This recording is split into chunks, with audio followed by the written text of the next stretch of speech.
de la danse au programme aujourd'hui avec vous, Nawel Haït Benalla. Votre spectacle s'appelle Sur tes épaules. Ça révèle avec les corps et toute la poésie, parce que parfois les mots ne suffisent pas à exprimer. D'ailleurs, qu'on soit femme ou homme, on va le voir, on regarde un extrait sans plus attendre.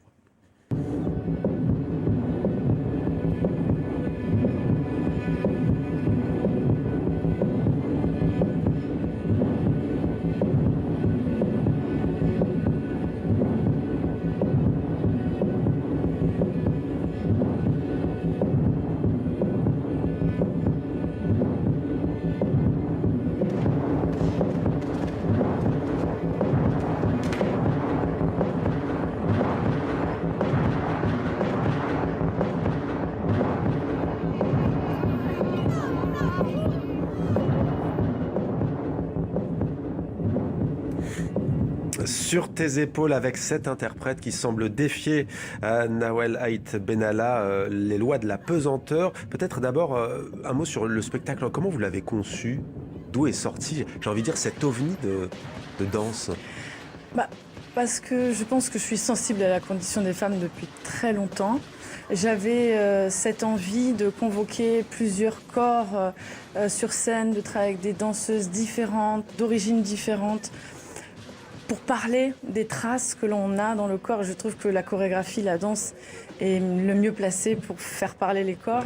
Donc c'est vraiment un désir, parce que je suis aussi franco-marocaine et que j'ai beaucoup observé autour de moi les femmes dans mes voyages, et que j'ai envie de militer avec mon métier pour que les choses avancent.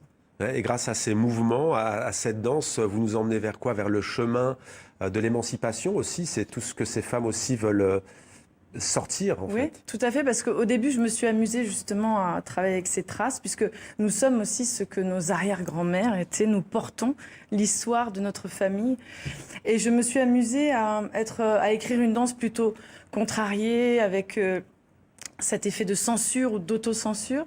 Et puis, petit à petit, il y a un mouvement comme ça, de communauté qui se met en place, quelque chose qui avance, pour arriver à une forme de liberté totale, défaite de ce poids, puisque nous avons aussi envie de vivre cette égalité. Et les corps deviennent libres dans une forme d'exaltation, ce qui pourrait être aussi une vision d'une nouvelle humanité, ou de ce que peut représenter les femmes. Ouais. Alors je ne sais pas si c'est délibéré, ou dites-moi si je me trompe, mais vous parliez du Maroc, vous empruntez presque à des danses traditionnelles. On entre à un moment donné en transe quasiment. Il y a une transe. Ouais, mais je crois que c'est pas volontaire, mais ça doit être dans mon corps justement. Ça fait partie de moi, et je me rends compte que au final, il y a beaucoup de rythme aussi. On est dans le rythme et dans le rapport d'oubli, de convoquer un peu autre chose. Ouais. Une ode à la féminité libérée de tout carcan, qui s'adresse à tout un chacun, aux hommes aussi en fait. Aux hommes comme aux femmes, bien sûr, c'est pas un spectacle qui s'adresse qu'aux femmes. Et je dirais même, concernant les femmes, au-delà de la condition des femmes, c'est que chacune, au sortir de votre spectacle, se sentira quelque peu comme libérée en fonction de son vécu, de son quotidien, de ses problématiques aussi. J'espère. Je pense que c'est une pièce, c'est ce que j'entendais aussi hier, qui s'autorise. Et je crois que quand on voit quelqu'un s'autoriser, il y a un phénomène de groupe aussi. Et c'est ce qui se passe en ce moment. Et si chacune, nous nous autorisons il y aura un mouvement qui se mettra en place de manière absolument naturelle. Mais on sent votre optimisme. Comment avez-vous, j'ai envie de dire, choisi ces danseuses? Je vous le disiez, elles ont des profils différents, une histoire, un héritage spécifique. Vous aviez déjà travaillé avec elles, vous avez cherché des profils vraiment très, très particuliers? J'ai cherché surtout à ne pas avoir un seul format. J'ai envie qu'il y ait différentes figures de femmes. Et donc, non, je les ai choisies sur audition, sur leur aussi envie de défendre ce propos. La question que je leur ai posée en audition, c'est: qu'est-ce que tu portes sur tes épaules? En plus qu'elles soient bonnes danseuses, c'était important pour moi qu'elles s'impliquent dans le processus.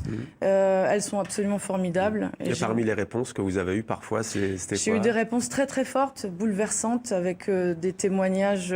intimes parfois peut-être. Oui, très. Mais je m'en doutais aussi, puisque on voit des choses dans le corps, encore une fois, que les mots ne peuvent pas dire. Et c'était important pour moi, d'avoir ce dialogue profond avec elles, pour pouvoir aller creuser au-delà du mouvement. qu'est-ce qu'il y a à l'intérieur. Nawel Haït Benalla, vous avez choisi un livre, Le parfum des fleurs, la nuit de Leila Slimani. Qu'est-ce qui vous a plu dans ce livre? Après, j'aime presque tous les livres, enfin, tous les livres de Leila Slimani. Là, c'est l'expérience que je trouve cocasse. Et en même temps, j'adore...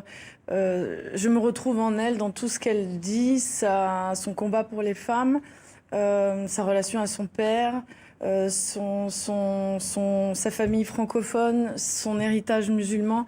Enfin, voilà. Et ce livre particulièrement, je trouvais que cette expérience était drôle et j'aime parfois quand elle lance comme ça d'un trait qu'elle est une petite fille passage, quand elle finit un chapitre en criant ce qu'est être un auteur ou une artiste, et je trouve ça très très fort. Comme un mouvement de danse. Exactement. Voilà, sur tes épaules.